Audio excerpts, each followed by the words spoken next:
ချင်းတွေအိတ်ကတဲ့ထားနှူးပြောချင်းတွေရောင်းကစားချစ်တော်သူများကိုဝေကနေလွင်ရအထီးကျန်ခြင်းကိုခဏမေးထားကြုံတွေ့နေရပြီလောကတန်တရားဒီခံခြင်းသာကောင်းစိုးရမဟုတ်လားမနာမြခဝါချာကိုချင်းစာမိတဲ့တိုင်းတစ်ပါးရောက်သူများရင်ဆိုင်နေဒီလိုခက်ခဲတွေတော်ရမှာမေးရတဲ့ဘဝတွေ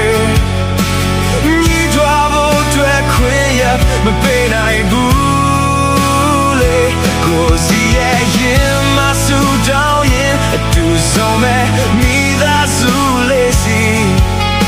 တနေ့တော့ရောက်မေးမှန်ရွယ်လို့ထား